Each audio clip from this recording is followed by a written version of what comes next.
It all started when my boyfriend Ethan and I decided to take a weekend getaway. We'd found a vacation rental online that seemed perfect.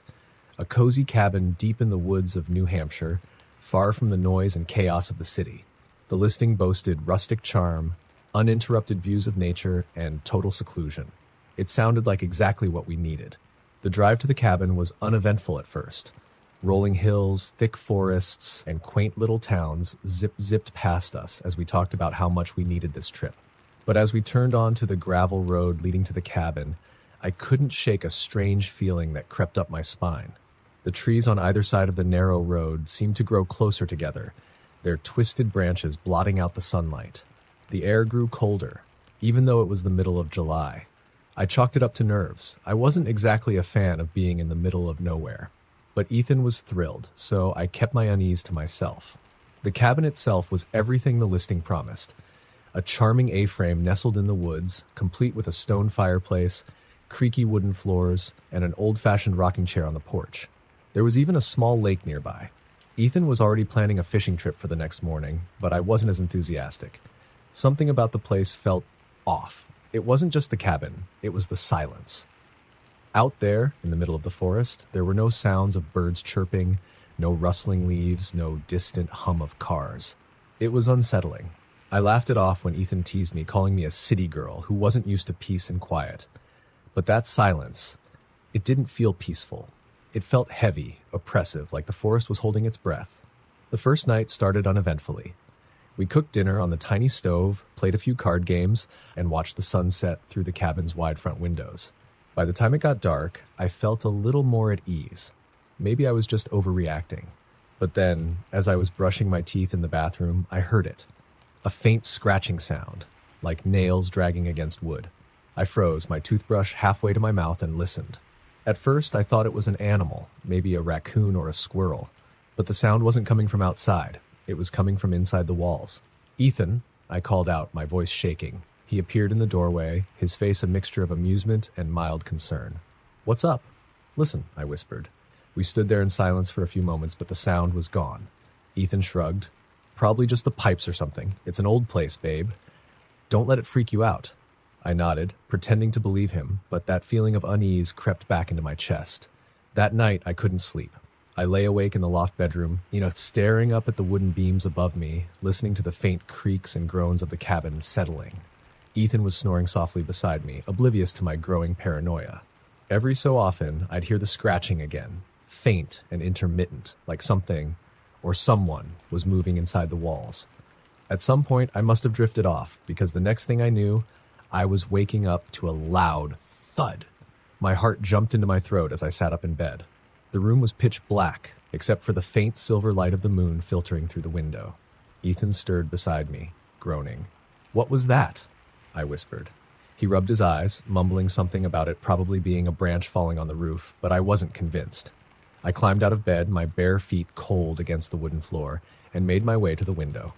Outside, the forest was shrouded in darkness, the trees swaying gently in the night breeze. I was about to turn back when I saw it, a figure standing at the edge of the clearing. It was tall and thin, almost impossibly so, with long arms that hung down to its knees. I couldn't make out its face. It was too far away, but something about its posture made my stomach churn.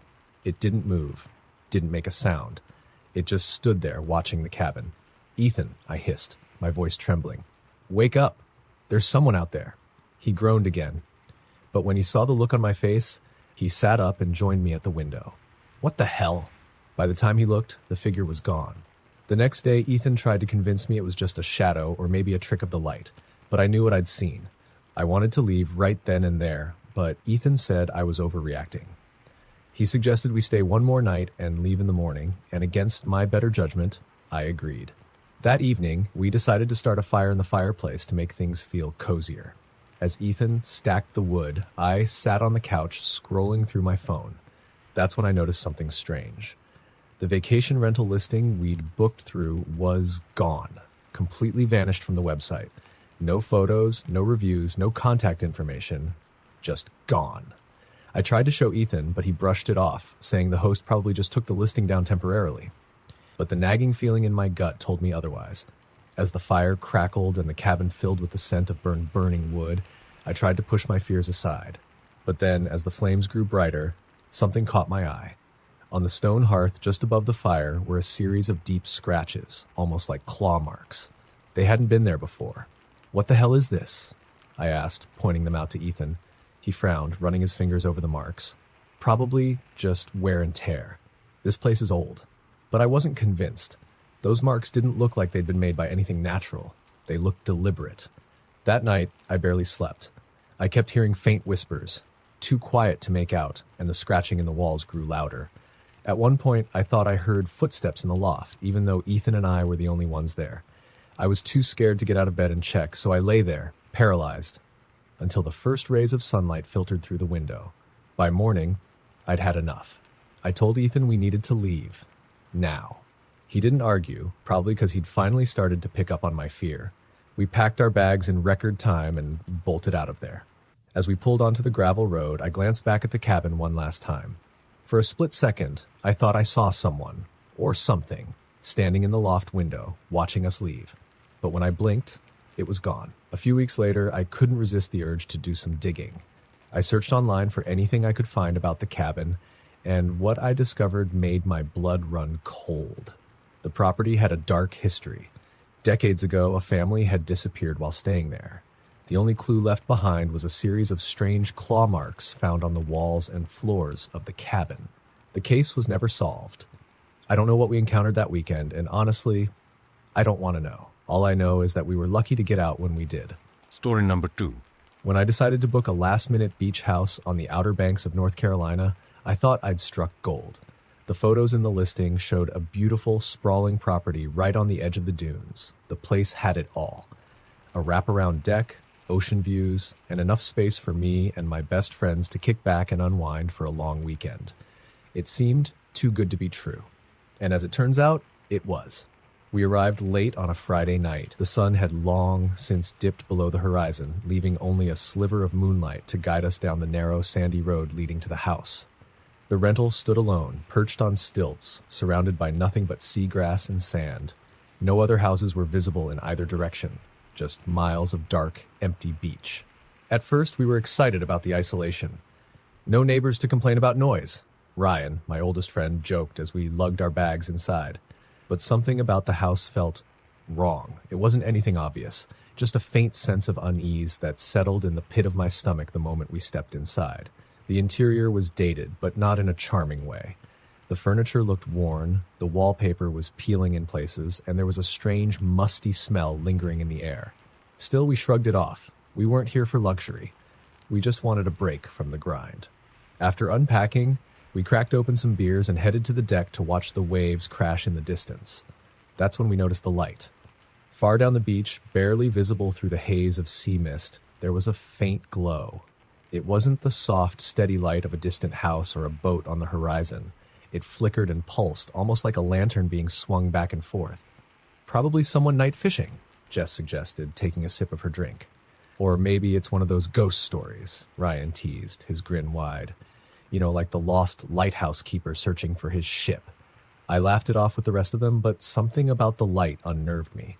It felt wrong, though I couldn't explain why. We spent the rest of the night drinking and playing cards, trying to ignore how eerie the place felt. The sound of the ocean should have been soothing, but it only made the silence between waves feel heavier. By the time I went to bed, I was exhausted, but I couldn't shake the uneasy feeling that someone or something was watching us. The next morning, the house felt different. Brighter, maybe. Less sinister. We spent the day swimming, sunbathing, and laughing like kids. For a while, I forgot about the strange vibe the house had given me.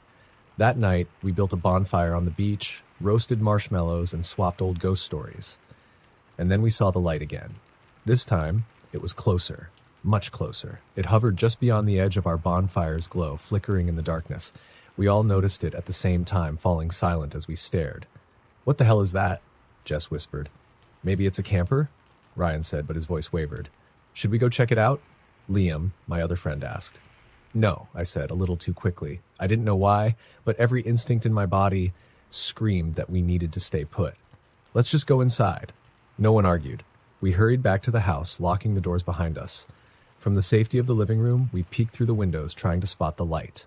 It was gone. See? Ryan said, forcing a laugh. Probably just someone messing around. Nothing to worry about. But I wasn't so sure. That night, I couldn't sleep. I lay in bed, staring at the ceiling, listening to the faint sound of the ocean through the open window. The air was heavy and humid, and I felt like I couldn't breathe. Around 2 a.m., I finally gave up and got out of bed, deciding to grab a glass of water from the kitchen. As I padded down the hallway, I heard it. A soft, rhythmic tapping, like fingernails drumming against glass. I froze, my heart pounding. The sound was coming from the sliding glass door in the living room. I crept forward, trying to keep my footsteps silent, and peered around the corner. My breath caught in my throat. The light was back, but it wasn't out on the beach. It was right outside the glass door, hovering there like a floating orb of fire. It flickered and pulsed, casting strange, shifting shadows across the room. And then I saw it. A face. Pale, gaunt, and half obscured by the light. Its hollow eyes stared at me through the glass, unblinking, its mouth twisted into a grotesque grin. I stumbled backward, my heart racing, and the thing moved. No, glided toward the door, pressing its skeletal hands against the glass. I don't remember screaming, but suddenly Jess and Ryan were beside me, asking what was wrong. "Look," I stammered, pointing at the door. But when they turned to look, the light and the figure were gone. They didn't believe me.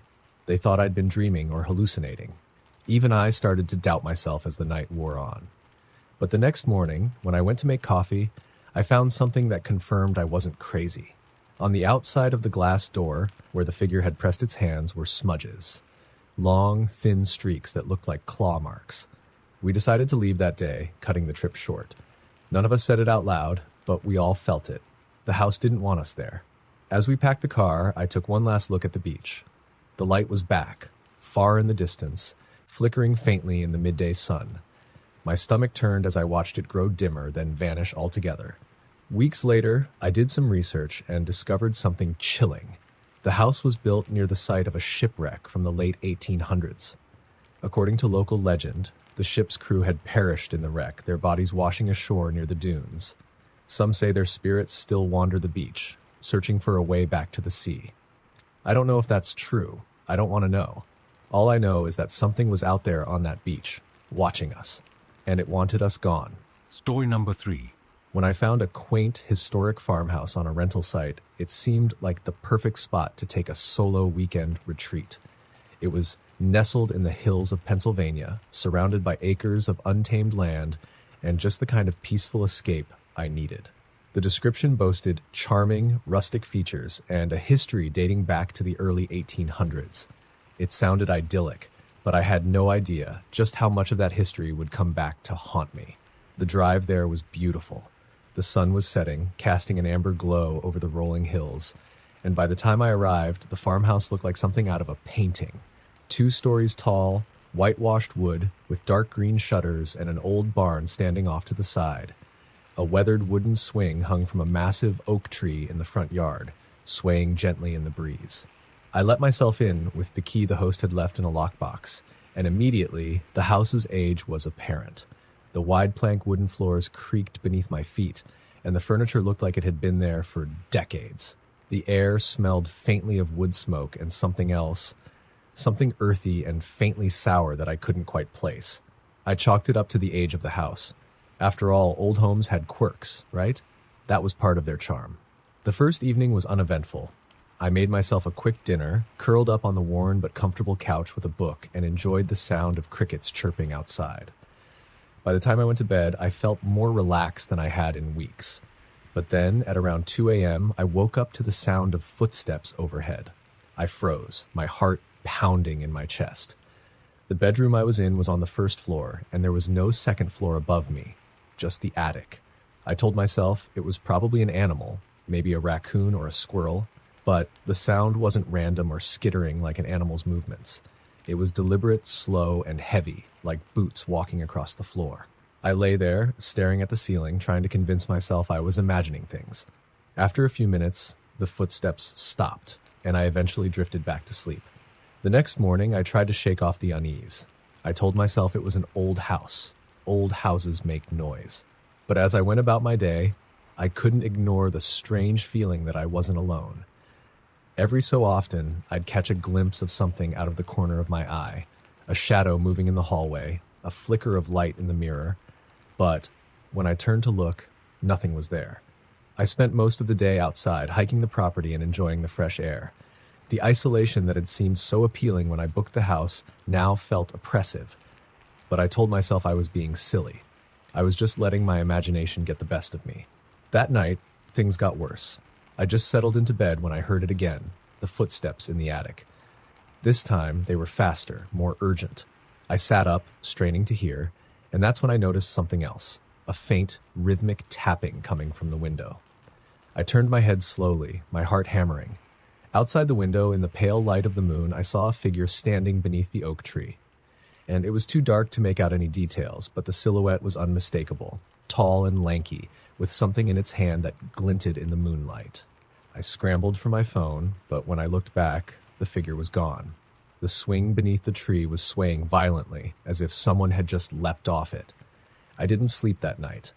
I sat in the living room with all the lights on, clutching a kitchen knife and jumping at every creak and groan the house made. The footsteps in the attic didn't stop until just before dawn. The next day, I called the rental host. I wasn't ready to admit I thought the place was haunted. I just said I'd been hearing strange noises and wanted to know if there was a chance someone else might have access to the house. The host seemed taken aback by my question, but assured me I was the only guest and no one else should be on the property. She paused for a moment, then said something that made my stomach drop. "You didn't, go into the attic, did you?" "No," I said, frowning. "Why?" "Good," she said quickly.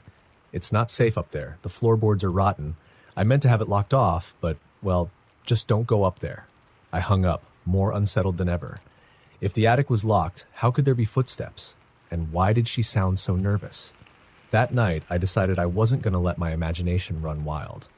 I poured myself a glass of wine, locked all the doors and windows, and settled in to watch a movie. By the time it was over, I felt a little braver. But then the power went out. The house was plunged into darkness, and the silence was deafening. I grabbed my phone and turned on the flashlight, trying to stay calm. That's when I heard it, a loud crash from the attic, like something heavy had fallen. I don't know what possessed me to do it, but I decided I needed to see what was up there. Armed with my flashlight and the kitchen knife, I made my way to the narrow staircase that led to the attic. My heart was pounding so hard I thought it might burst. The attic door was slightly ajar. I pushed it open slowly, my flashlight cutting through the thick dust that hung in the air. The space was cluttered with old furniture, trunks, and boxes, but nothing seemed out of place. And then I saw it. In the far corner of the attic, scratched into the wooden floorboards, was a series of symbols. They looked like some kind of runes or sigils, and in the center of them was a small, blackened object. I moved closer, my flashlight trembling, and realized it was a doll. Its face was cracked and blackened, its eyes missing, and it reeked of that same sour, earthy smell I'd noticed when I first arrived. As I bent down to get a closer look, I heard it. The footsteps, coming up the attic stairs. I spun around, but the staircase was empty. The footsteps kept coming, louder and louder, until they stopped right behind me. I felt a cold breath on the back of my neck, and I ran. I don't remember how I got out of the house, but I do remember sprinting to my car and tearing down the dirt road without looking back. I didn't stop driving until I reached a motel 2 towns over. When I contacted the rental host the next day to let her know I'd left early, she didn't sound surprised. "That house has a history," she said quietly, refusing to elaborate. Later, I did some digging and found out the farmhouse had belonged to a man in the late 1800s who'd been accused of witchcraft. He was said to have cursed the property before he vanished, and since then, every family who'd lived there reported strange phenomena. I don't know what I encountered in that house, but I know one thing. I won't be staying in any historic rentals ever again. Story number 4. I'll never forget the summer my family rented a remote mountain cabin in the Smoky Mountains. My dad called it a disconnect vacation. No Wi-Fi, no cell service, and no distractions. Just us, nature, and the simple pleasure of being together. I thought it sounded boring, but Dad insisted we all needed to unplug. The cabin was gorgeous, I'll admit that. Perched high on a ridge, it had a breathtaking view of the forested valley below. The air was crisp and clean, and the only sounds were the rustling of leaves and the distant trickle of a stream. The nearest neighbor was miles away. Total seclusion. We arrived late in the afternoon, unloaded the car, and settled in. The place was rustic but cozy, with exposed wood beams, a stone fireplace, and old hunting trophies on the walls. There was even a set of antique dolls arranged on a shelf in the living room, their porcelain faces cracked with age. I hated those dolls the moment I saw them, but my mom thought they were charming. After dinner, as the sun dipped below the mountains, we gathered around the fireplace to play board games. It was nice, almost like the kind of wholesome family bonding Dad had envisioned. But around 10 p.m., something changed. It started with a faint knocking sound. Probably a branch hitting the side of the cabin, my mom said, dismissing it. But it didn't sound like a branch. It was rhythmic. 3 slow knocks, a pause, then 3 more. Dad went outside to check, flashlight in hand, but came back shaking his head. "Nothing out there," he said. "Maybe it's the wind." I wasn't so sure. That night, I had trouble sleeping. The cabin was eerily quiet, and every creak and groan of the old wood made my skin crawl. At one point, I thought I heard footsteps in the hallway, but when I peeked out, there was no one there. I told myself it was just my parents or my little sister, Emily, moving around. The next morning, I asked if anyone else had heard anything strange during the night. Emily nodded. "I thought I heard someone whispering outside my window," she said. "That's enough," Dad said sharply. "This place is old. Houses like this make noises. Let's not scare ourselves over nothing." Still, there was an edge to his voice that told me he was uneasy too.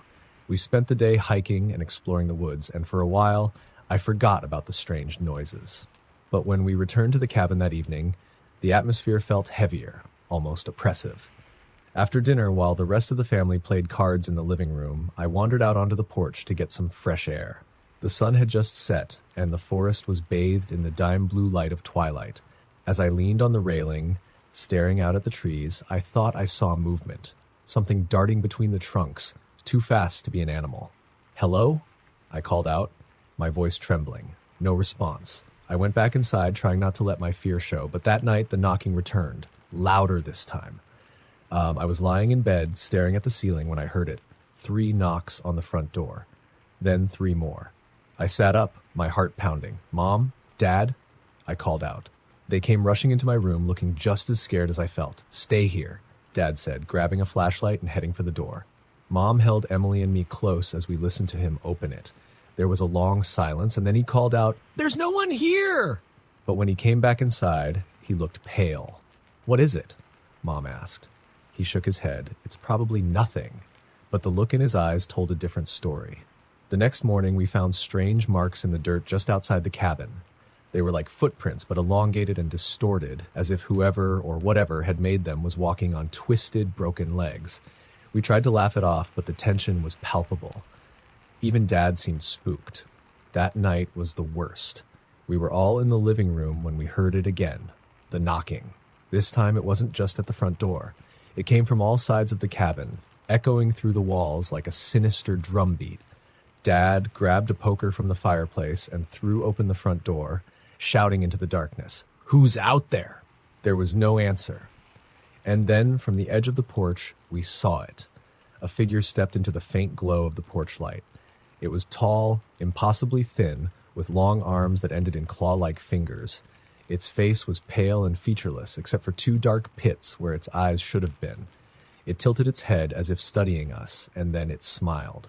But it wasn't a human smile. It was too wide, too sharp, stretching across its entire face like a grotesque wound. Emily screamed, and the thing darted into the woods with inhuman speed. Dad slammed the door shut, bolting it and pushing a heavy chair against it. "No one's going outside," he said, his voice shaking. We stayed up all night, huddled together in the living room. The knocking didn't stop. It moved from one window to the next, as if the thing was circling the cabin, taunting us. By dawn, the noises stopped. We packed our things in record time, throwing everything into the car and speeding down the mountain road without looking back. We didn't talk about what we'd seen. Not then, and not for weeks afterward. But a few months later, I couldn't resist the urge to do some research. I found out the cabin had been built on land once inhabited by a reclusive settler who'd gone mad and disappeared into the forest. Some say he'd made a deal with something in the woods, something that had twisted and corrupted him into a creature of pure malice. I don't know if that's true, but I do know one thing. Whatever was out there that night wasn't human. and it wasn't going to let us stay. Story number 5. It all started when my wife, Claire, found a beautiful lake house for rent online. We were looking for a quiet place to spend our anniversary, and this seemed perfect. Secluded, surrounded by towering pine trees with a serene lake just steps away. It was picturesque, almost too perfect. The listing described the house as a charming 1920s retreat, and the photos showed a cozy 2-story home with vintage furniture, a stone fireplace, and wide windows overlooking the lake. Claire was thrilled, and I was happy to indulge her. We arrived late Friday afternoon, the golden light of the setting sun making the lake shimmer like glass. The air was crisp, and everything was silent except for the occasional call of a loon echoing across the water. It was peaceful, almost unnervingly so. The house itself was exactly as advertised. The inside was rustic and warm, filled with old furniture and knickknacks that looked like they hadn't been touched in decades. There was a faint smell of cedar and something else I couldn't quite place, something faintly metallic. We unpacked, cooked a simple dinner, and spent the evening sitting on the back porch, watching the sun sink behind the trees. The lake was so still it looked like a mirror. Claire leaned against me, smiling. "This is perfect," she said. I nodded, though something about the house made me uneasy. It wasn't anything obvious, just a strange sense of heaviness, like the air was thicker inside. But I didn't want to ruin the mood, so I kept it to myself. That night, I woke up around 3 a.m. to the sound of splashing. At first, I thought it was just an animal, a deer or a raccoon, but as I lay there, I realized the splashing was too rhythmic, too deliberate. It sounded like someone was wading through the water. I got up and looked out the bedroom window. The moon was bright, casting a silvery glow over the lake, but I didn't see anything. The water was still. Too still. The next day, I told Claire about it, and she laughed. "It's probably just your imagination," she said. "You're always on edge in unfamiliar places." She wasn't wrong, but I couldn't shake the feeling that something was off. We spent the day kayaking and exploring the woods around the house. By evening, I felt more relaxed, convincing myself that I'd just been paranoid.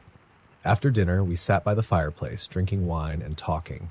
For a while, it felt like the getaway we'd hoped for. But that night, the noises came back. This time, it wasn't just splashing. It was a voice, low and distant, carried on the wind. I couldn't make out the words, but it sounded like someone was calling. I sat up in bed, straining to hear, and Claire stirred beside me. "What's wrong?" she mumbled. "Do you hear that?" I whispered. She listened for a moment, then shook her head. "You're imagining things. Go back to sleep." But I couldn't. I lay there for hours, listening, until the voice faded and the first light of dawn crept through the windows.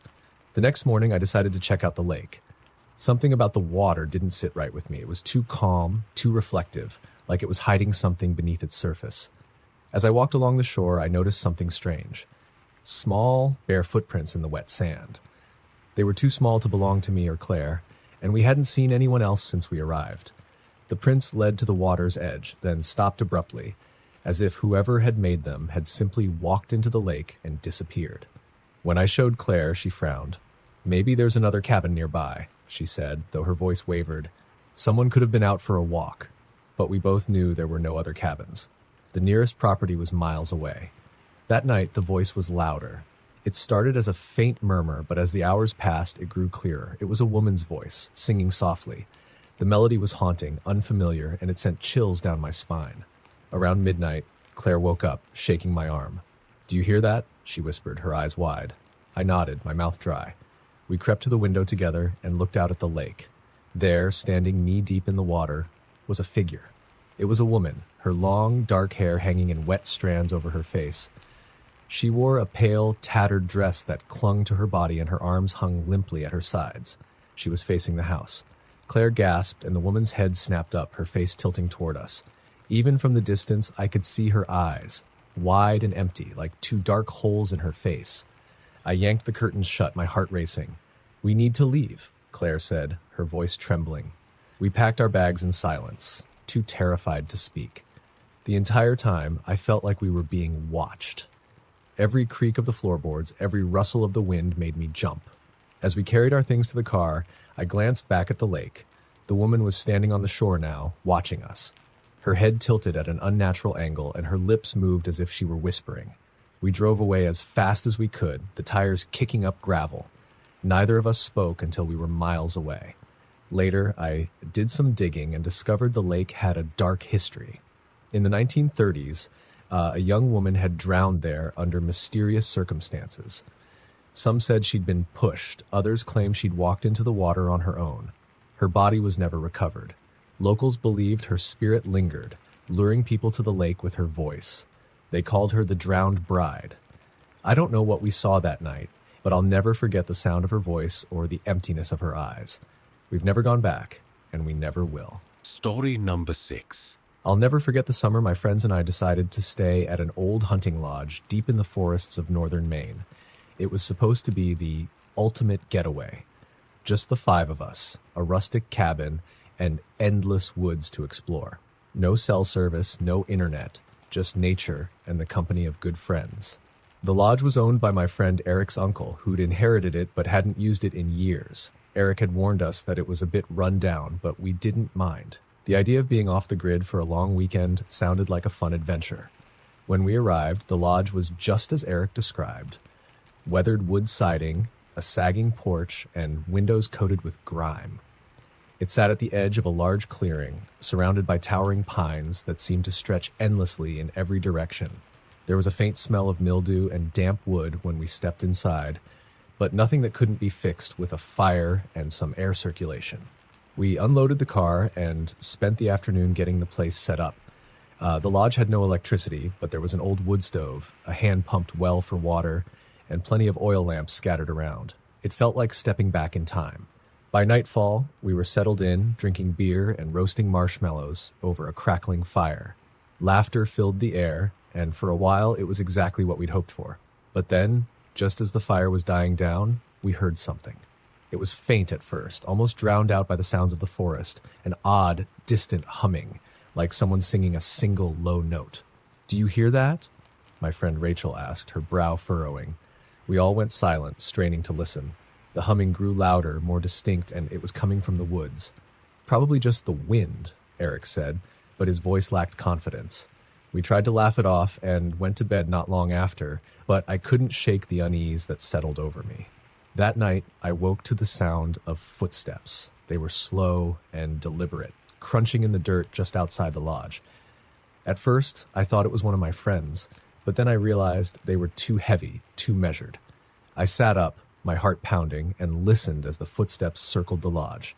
Every so often they would stop, then resume, as if whoever or whatever was out there was pacing. I wanted to wake the others, but I didn't want to seem paranoid. So I lay there, clutching my sleeping bag until the sound faded just before dawn. At breakfast the next morning, I mentioned what I'd heard. "You were probably dreaming," Eric said, though he didn't look convinced. Rachel, however, nodded. "I heard it too," she said quietly. "I thought it was one of you walking around." We decided to stick close to the lodge that day, uneasy but unwilling to admit we were scared.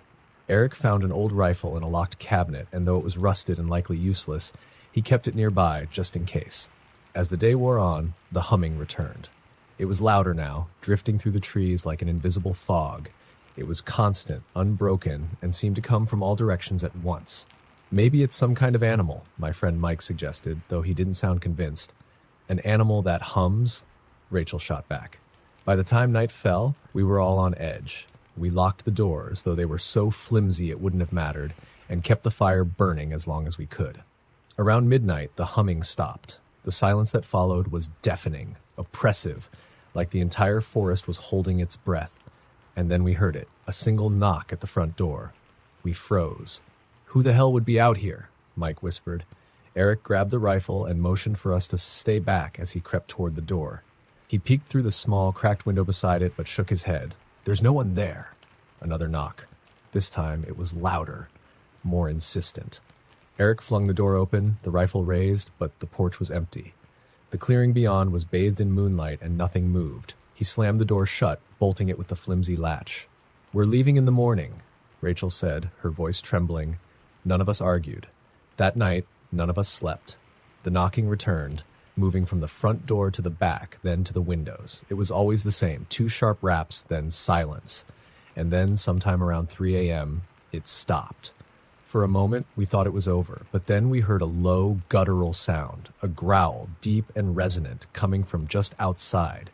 It was unlike anything I'd ever heard, primal and angry. Eric raised the rifle, pointing it at the door. "Stay behind me," he whispered. The growling grew louder, closer, and then, with a deafening crash, the front door splintered inward. What stepped inside wasn't human. It was tall and gaunt, its skin a sickly gray stretched tight over its skeletal frame. Its eyes were sunken and black, and its mouth was too wide, filled with sharp, uneven teeth. It let out a shriek that made my ears ring and lunged toward us. Eric fired the rifle, but it was useless. The thing moved too fast, its long limbs contorting unnaturally as it darted around the room. We scrambled for the back door, barely escaping as it tore through the furniture behind us. We ran blindly into the woods, the creature's shrieks echoing behind us. I don't know how long we ran, but eventually the sounds faded and we collapsed in exhaustion. When dawn broke, we found our way back to the road and flagged down a passing truck. The driver gave us a strange look when we told him where we'd been. "That old lodge?" he said, shaking his head. "You're lucky you got out. People say something lives out there, something that doesn't want visitors." We didn't ask any more questions. We never went back to that lodge, and to this day, I don't know what we encountered. But sometimes late at night, I still hear the humming. Story number 7. I'll never forget the weekend my boyfriend, Daniel, and I rented a secluded cabin deep in the Ozark Mountains. We wanted an escape from the chaos of the city. Just the two of us, no distractions. The listing for the cabin promised rustic charm and tranquil solitude, and when we saw the photos, we were sold. We arrived late Friday afternoon. The cabin was charming in its own way. A weathered wooden structure tucked into a dense forest. There was a small clearing out front with a stone fire pit, and beyond that, nothing but trees. It felt like we were the only people for miles. Inside, the cabin was simple but cozy, with a fireplace, a kitchenette, and a creaky set of stairs leading up to a lofted bedroom. The place smelled faintly of pine and wood smoke, which only added to the atmosphere. Daniel lit a fire, and we spent the evening drinking wine and playing cards. It was perfect, until the first night. Around 2 a.m., I woke to the sound of footsteps on the porch. At first, I thought I was dreaming, but then I heard it again, the slow, deliberate creak of the wooden planks. "Daniel," I whispered, shaking him awake. He groaned. "What is it?" "Someone's outside." He sat up, rubbing his eyes. "You're imagining things. Probably just an animal." I wasn't convinced. The steps were too heavy for an animal, too deliberate. Reluctantly, Daniel got out of bed and grabbed the flashlight we'd brought. He made his way to the window, peering out into the darkness. "There's no one out there," he said, though his voice was uneasy. The footsteps stopped after that, but I barely slept. The next morning, I found something that made my stomach turn.